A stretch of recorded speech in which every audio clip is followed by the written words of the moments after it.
আজকের এই ক্লাসটা শেষ না করে গেলে তুমি পটরাজ গল্পটা কখনো পুরো বুঝতে পারবে না। কারণ আজ আমি এমন একটি জায়গায় এক্সপ্লেনেশন করব যেখানে ভয়, কুসংস্কার আর মানুষের আসল মানসিকতা সব একসাথে বেরিয়ে আসে। শুরু করার আগে একটা প্রশ্ন, যদি হঠাৎ পুরো গ্রাম সবাই অসুস্থ হয়ে যায় আর কেউ বলে এটা দেবী রোষ, তুমি কি বিশ্বাস করবে?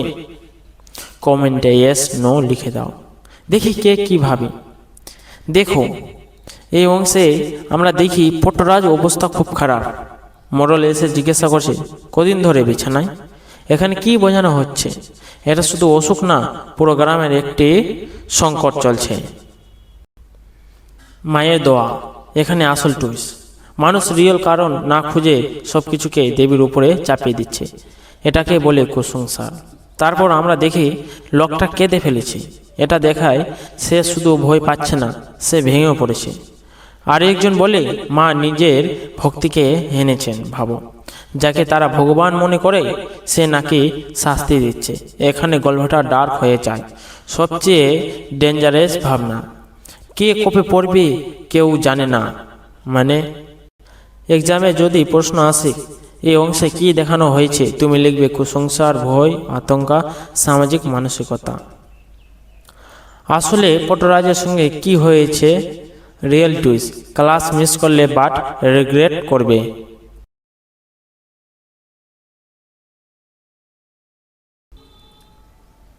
আবহাওয়া থমথমে, গায়ে সর্বত কান্না আর চিৎকারের আওয়াজ। আর দূরপথের বাড়ির বাইরে নিম গাছে বসে একটা কাক ডাকছে। আবহাওয়া থমথমে মানে চারপাশে পরিবেশ ভারী ও নিস্তব্ধ ও অস্বাভাবিক, বোঝায় কিছু খারাপ বা দুঃখজনক ঘটনা ঘটছে। গায়ে সর্বদা কান্না, চিৎকার আওয়াজ মানে পুরো গ্রাম জুড়ে মানুষ কাঁদছে, শোক, আতঙ্ক বা বড় বিপদের পরিস্থিতি। খুব ইমোশনাল সিন এখানে। দূরপথে বাড়ির বাইরে মানে ঘটনার কেন্দ্রবিন্দু দূরপথের বাড়ি, তার বাড়িতে কোনো বড় দুর্ঘটনা বা দুঃখজনক ঘটনা ঘটতে চলেছে। নিম গাছে বসে একটা কাক ডাকছে মানে কাকের ডাক সাধারণত অশুভ বা মৃত্যুর প্রতীক হিসাবে ধরা হয়। পরিবেশকে আরও ভয়ঙ্কর ও শোকময় করে তোলে। এই লাইনে লেখক একটি শোকপূর্ণ, ভীতিকর ও চাপা উত্তেজনার পরিবেশ সৃষ্টি করেছে, যেখানে মনে হয় কোনো বড় দুর্ঘটনা বা মৃত্যু ঘটতে চলেছে। এখান থেকে এমসিকিউ প্রশ্ন হতে পারে যে পট্টরাজ গল্পে গ্রামের আবহাওয়া কেমন ছিল? এ নম্বর আনন্দময়, বি নম্বর স্বাভাবিক, সি নম্বর থমথমে, ডি নম্বর উৎসব মুখর। তোমরা যে প্রশ্নের উত্তরটি পারবে কমেন্টে জানাও, আমি ক্লাসের শেষে সব প্রশ্ন উত্তর দিয়ে দেব। শুনে তার হাত পা স্থির মানে ভয়, শোক বা হঠাৎ চমকে যাওয়ার কারণে শরীরে যেন নড়াচড়া করতে পারছে না, মানুষ একদম জমে যায়। সহজভাবে মানে হলো যে এমন কিছু শুনেছে যা এতটাই ভয়ঙ্কর বা দুঃখজনক যে সে চুপ হয়ে গিয়েছে, নড়াচড়া বন্ধ হয়ে গিয়েছে। এখান থেকে এমসিকিউ প্রশ্ন হতে পারে যে শুনে তার হাত পা স্থির, যা শুনে এই অবস্থা হয়েছিল। মোড়লের ডাক, বৃষ্টির শব্দ, কাকের ডাক, মানুষের কান্না। রাত্রে একটি ফেউ বাড়ির চারদিকে চক্কর দিতে দিতে তীক্ষ্ণ চিৎকারে অন্ধকারে চেরে আর দূরপথের বুকের ধুকধুকানি পলকের জন্য থমকায়। রাত্রে বেলায় এক ধরনের বন্য জন্তু, ফেউ অর্থাৎ শিয়াল জাতীয়। পরিবেশটি রহস্যময় ও ভয়ঙ্কর মানে বাড়ির চারদিকে চক্কর দিতে দিতে জন্তুটি বাড়ির চারপাশে ঘুরছিল, কিছু খুঁজছে বা অস্থির অবস্থায় আছে আর তীক্ষ্ণ চিৎকার করে। হঠাৎ জোরে ভয়ঙ্কর শব্দ করল, পরিবেশ আরও ভীতকর হয়ে উঠল। অন্ধকারে ছুটে গেল, অর্থাৎ দ্রুত অন্ধকারে হারিয়ে গেল ও নিশ্চয়তা ও রহস্যময় বাড়ায়। দূরপথের বুকের ধুকধুকানির জন্য পলকের জন্য থমকাল মানে দৌড়ানোর পরে তার বুকে জোরে ধুকধুক করছিল, তাই একটু সময়ের জন্য থেমে গেল। এই বাক্যে লেখক একটি রহস্যময় ও ভীতকর রাত্রে পরিবেশ তৈরি করেছেন, যেখানে একটি বন্যপ্রাণী বাড়ির চারপাশে ঘুরে চিৎকার করে অন্ধকারে মিলিয়ে যায়। এই লাইন থেকে এমসিকিউ প্রশ্ন হতে পারে যে রাত্রে দ্রুপদের বাড়ির পাশে তীক্ষ্ণ চিৎকার করেছিল কে? এ নম্বর কাক, বি নম্বর কুকুর, সি নম্বর একটি ফেউ, ডি নম্বর মানুষ। তারপর নতুন দিন হয়, আকাশে মেঘ ঘন ঘন করে আসে, চারদিকে অন্ধকার খাঁ খাঁ লাগে, সামনে বৃষ্টি পড়ছে, সূর্য উঁচু হয়ে যায় কিন্তু মেঘের জন্য চোখে পড়ে না। এমন সময় গায়ের মোড়ল আর তার চেলা দুয়ারে আসি, চেঁচিয়ে বলে, দামা, বাড়ি আছো নাকি দামা? তারপর নতুন দিন হয়, মানে আগের ঘটনার পর নতুন দিন শুরু হয়, কিন্তু পরিবেশ স্বাভাবিক না, চাপা উত্তেজনা আছে। আকাশে মেঘ ঘন ঘন হয়ে আসে, মানে আকাশে কালো মেঘ ভরে যাচ্ছে, ঝড় বা বৃষ্টির ইঙ্গিত বোঝানো হচ্ছে এখানে। চারদিকে অন্ধকার খাঁ খাঁ লাগে, মানে দিন হলেও চারপাশে অন্ধকার, ভয়ঙ্কর, শূন্য ও অস্থিকর পরিবেশ। সামনে বৃষ্টি পড়ছে, মানে বৃষ্টির পরিস্থিতিকে আরও ভারী ও দুঃখময় করছে। সূর্য উপরে উঠলেও মেঘের জন্য তাকে দেখা যায় না, মানে সূর্য আছে কিন্তু আড়ালে, প্রত্যেকভাবে আশা আছে কিন্তু দেখা যাচ্ছে না। গাঁয়ের মোড়ল দুয়ারে এসে, মানে গ্রামের প্রধান এসে উপস্থিত, গুরুত্বপূর্ণ কিছু ঘটতে চলেছে। চেঁচিয়ে বলে, দামা, বাড়ি আছো নাকি? মানে জোরে ডাকছে, জরুরি অবস্থা, মানে দামার সঙ্গে গুরুত্বপূর্ণ ঘটনা জড়িত। এই অংশে লেখক প্রকৃতির মাধ্যমে একটা অশান্ত, ভীতকর ও টেনশনপূর্ণ পরিবেশ তৈরি করেছেন। মেঘ, অন্ধকার, বৃষ্টি সব মিলিয়ে বোঝাচ্ছে যে গল্পে গুরুত্বপূর্ণ ও হয়তো দুঃখজনক ঘটনা ঘটতে চলেছে। এখান থেকে এমসিকিউ প্রশ্ন আসতে পারে যে দামা, বাড়ি আছো নাকি? এই প্রশ্নটি করেছিল কে?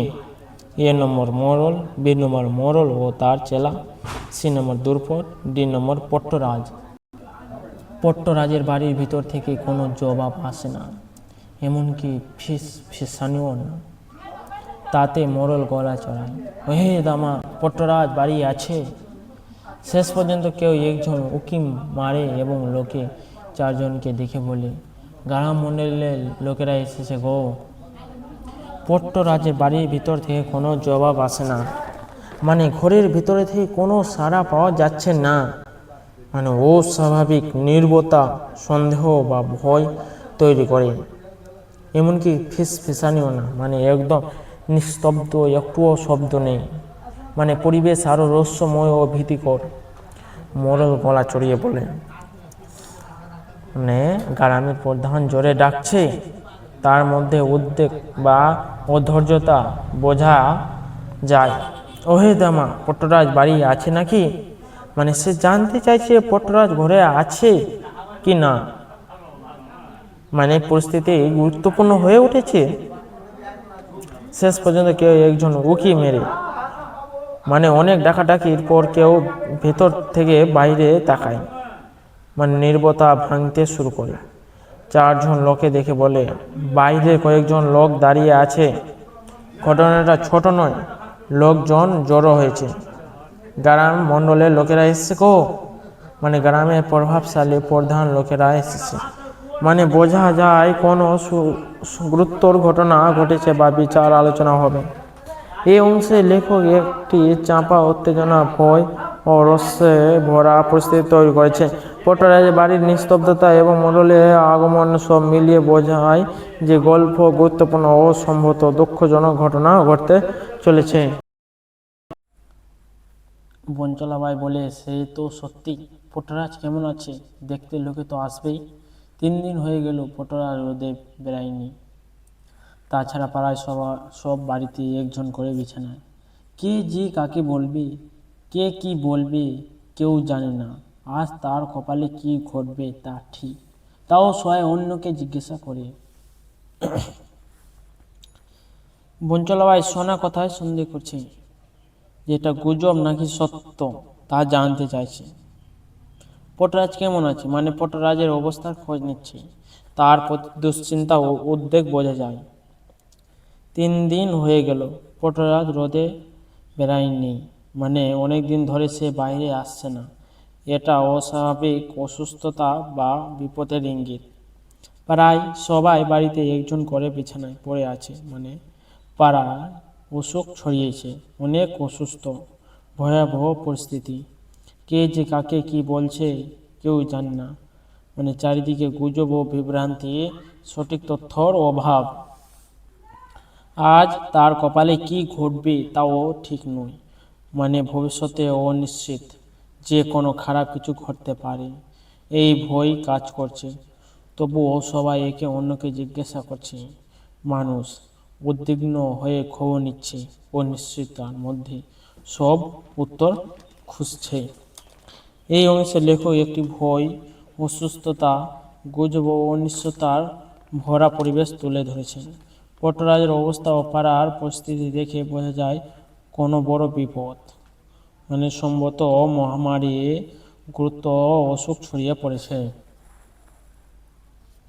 এখান থেকে এমসিকিউ প্রশ্ন হতে পারে যে পট্টরাজ কতদিন রোদে বেড়ায়নি? এ নম্বর 1 দিন, বি নম্বর 2 দিন, সি নম্বর 3 দিন, ডি নম্বর 5 দিন। ভুলো না দামা গাঁয়ের পট্টরাজ। আর এখন যখন মা খেলা শুরু করেছেন, যেই তার সামনে পড়বে সেই তার কপি পড়বে, তাই এই দরে লোকেকে আসতে হবে। মেয়েরা যখন কথা বলছিল, দুর্পদ দরজার কাছে গেল। বাইরে আস্তে আস্তে আঁচল দিয়ে চোখ মুছল দুর্পদ। মোড়ল সামনে দাঁড়িয়ে মাথা ঝুঁকিয়ে বলল, প্রণাম হই। ভুলো না দামা গাঁয়ের পট্টরাজ, মানে আগের কোনো ভয়ঙ্কর ঘটনার কথা মনে করানো হচ্ছে। পট্টরাজ ঘটনা সবাইকে আতঙ্কিত করে রেখেছে। এখন যখন মা খেলা শুরু করেছেন, মানে এখানে মা বলতে দেবী বা অশুভ শক্তির প্রতি বিশ্বাস। লোকেরা মনে করছে কোনো অলৌকিক শক্তি কাজ করছে। যেই তার সামনে পড়বে সেই তার কমে পড়বে, মানে যেই সামনে পড়বে সেই বিপদে পড়বে, মানে ভয় কুসংস্কার ছড়িয়ে পড়েছে। লোকে ভয়ে কাঁপছে, মানে গ্রামের মানুষ আতঙ্কিত, সবাই অনিশ্চয়তার মধ্যে আছে। মেয়েরা যখন কথা বলছিল, মানে পাড়ার মহিলারা আলোচনা করছিল, গুজব ও ভয় ছড়িয়ে পড়েছে।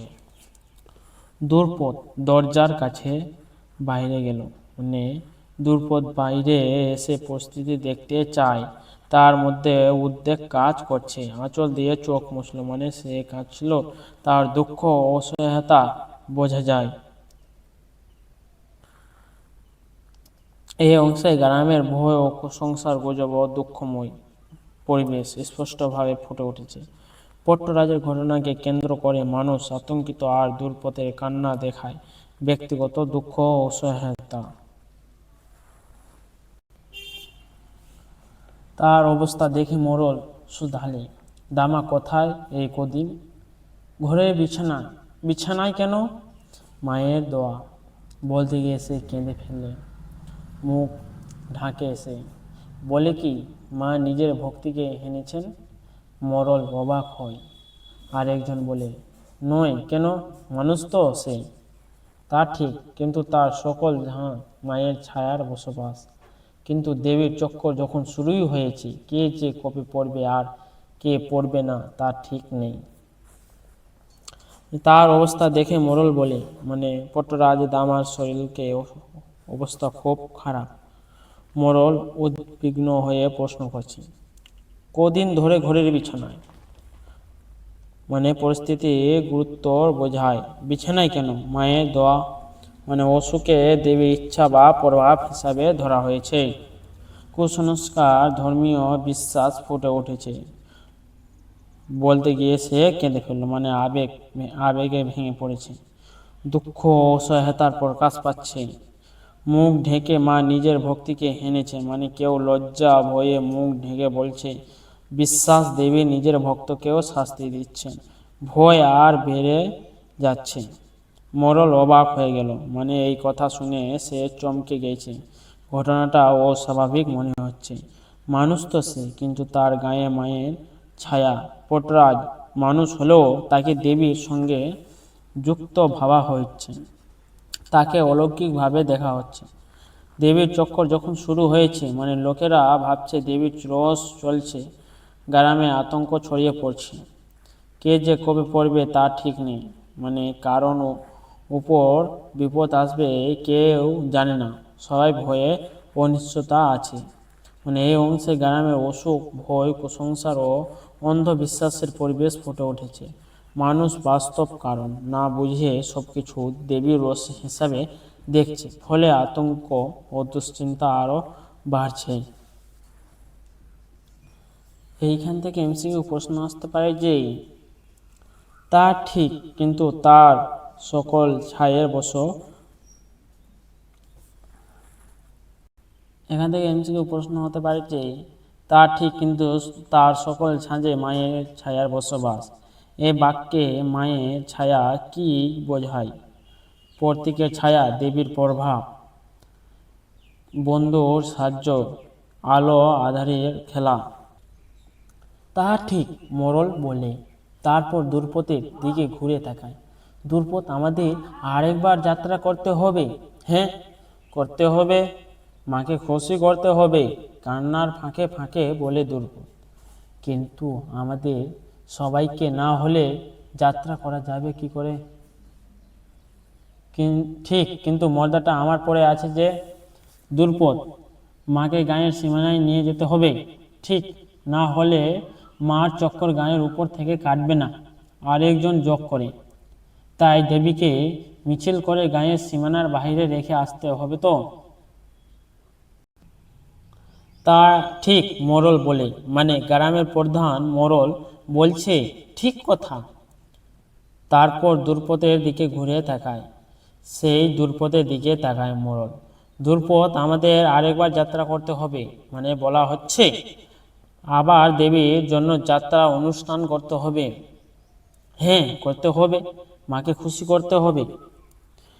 দ্রৌপদ বলছে দেবীকে খুশি করতে হবে। কান্নার ফাঁকে ফাঁকে বলে দ্রৌপদ, সেই কাঁদতে কাঁদতে এই কথা বলছিল। কিন্তু আমাদের সবাইকে না হলেও যাত্রা করা যাবে কি করে? প্রশ্ন, সবাই না গেলে এই কাজ কিভাবে হবে? ঠিক, কিন্তু মর্যাদাটা আমার পড়ে আছে যে। কেউ বলছে আমার স্বামী অসুস্থ হয়ে পড়ে আছে। দ্রৌপদ, মাকে এই গায়ের সীমানায় নিয়ে যেতে হবে। বলা হচ্ছে দেবীকে গ্রামের সীমানায় পর্যন্ত নিয়ে যেতে হবে। ঠিক, না হলে মার চক্কর গায়ের উপর থেকে কাটবে না। না হলে দেবীর রাগ, উপদেবতার যে প্রভাব গ্রাম থেকে যাবে না। আর একজন যোগ করে, অন্য কেউ কথায় যোগ দেই, তাই দেবীকে মিছিল করে গায়ের সীমানার বাইরে রেখে আসতে হবে তো। তাই সবাই মিলে দেবীকে গ্রাম থেকে বাইরে নিয়ে গিয়ে রেখে আসতে হবে। সহজ ভাষায় হলো যে গ্রামের লোকেরা ঠিক করছে এই বিপদে দূর করতে হলে আবার দেবীর জন্য যাত্রা করতে হবে। দ্রৌপদ কাঁদতে কাঁদতে বলছে দেবীকে খুশি করা খুব দরকার, কিন্তু সমস্যা হলো অন্য কেউ অসুস্থ, তাই সবাই যেতে পারছে না। তবুও তারা বিশ্বাস করে দেবীকে গ্রামের বাইরে নিয়ে গেলে এই দুঃখ কেটে যাবে। এখান থেকে এমসিকিউ প্রশ্ন আসতে পারে যে তোমাদের পরীক্ষায়, দ্রৌপদ, আমাদের আরেকবার যাত্রা করতে হবে, এই কথাটি কে বলেছে? এ নম্বর দ্রৌপদ, বি নম্বর মোড়ল, সি নম্বর পট্টরাজ, ডি নম্বর বঞ্চলাবাই। জানি, কিন্তু পট্টরাজ যে বিছানায় পড়ে আছে, কি করে করবে? মোড়ল এর কথা বলতে দ্রৌপদ বলে, যদি শুধু পট্টরাজ বিছানায় পড়ে থাকে সারা গাঁ যাত্রায় যাবে না কেন? তা কি করে হয়? সে হলে দেবীর পট্টরাজ, তাকে ছাড়া যাত্রা হবে কি করে? তা অবশ্য ঠিক, কিন্তু সে তো উঠতেই পারছে না, নড়তেই পারছে না। জানি, কিন্তু পট্টরাজ যে বিছানায় পড়ে আছে, কি করে করবে? সবাই জানে কি করতে হবে, কিন্তু সমস্যা হলো পট্টরাজ অসুস্থ হয়ে বিছানায় পড়ে আছে, সে কিভাবে যাত্রা অংশ নেবে? মোড়ল এ কথা বলতে দ্রৌপদ বলে, মোড়ল কথা বলতে দ্রৌপদ উত্তর দেয়, যদি শুধু পট্টরাজ বিছানায় পড়ে থাকে সারা গাঁ যাত্রায় যাবে না কেন? দ্রুপদ বলছে, একজন অসুস্থ হলেও কি পুরো গ্রাম যাত্রা করতে পারবে না? তা কি করে হয়? অন্যরা প্রশ্ন করছে, এটা কিভাবে সম্ভব? সে হলো দেবীর পট্টরাজ, তাকে ছাড়া যাত্রা হবে কি করে? মানে পট্টরাজ দেবীর প্রধান ব্যক্তি, তাকে ছাড়া এই যাত্রা সম্পূর্ণ হবে না। তা অবশ্যই ঠিক, কিন্তু সে তো উঠতেই পারছে না, নড়তেই পারছে না। মানে এটা ঠিক, কিন্তু সে তো অসুস্থ, যে উঠতে বা নড়তে পারছে না। গ্রামের লোক বড় সমস্যায় পড়েছে। তারা যাত্রা করতে চায়, কিন্তু পট্টরাজ্যে সবচেয়ে গুরুত্বপূর্ণ ব্যক্তি সে অসুস্থ হয়ে শুয়ে আছে। দ্রুপদ বলছে, একজনের জন্য পুরো গ্রাম থেমে থাকবে কেন? কিন্তু অন্যরা বলছে, পট্টরাজ ছাড়া যাত্রা সম্ভব না। তাই সবাই দ্বিধায় পড়ে গেছে, কি করে বুঝতে পারছে না। দ্রুপদ এই কথা বলতে গাঁও বুড়ো নিজেদের মধ্যে সলাই লাগালো। হঠাৎ মোড়লের মাথায় একটা কথা খেলল, আরে, তোর বড় ছেলে তো বাড়িতেই আছে, আছে না?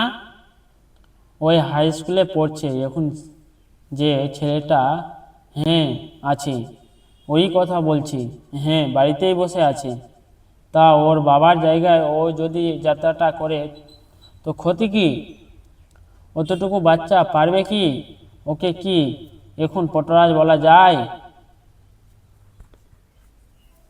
দ্রুপদ এ কথা বলতে গাঁও বড়রা নিজেদের মধ্যে সলাই লাগালো। মানে একথা শুনে গ্রামের বয়স্ক লোকেরা নিজেদের মধ্যে আলোচনা শুরু করলো।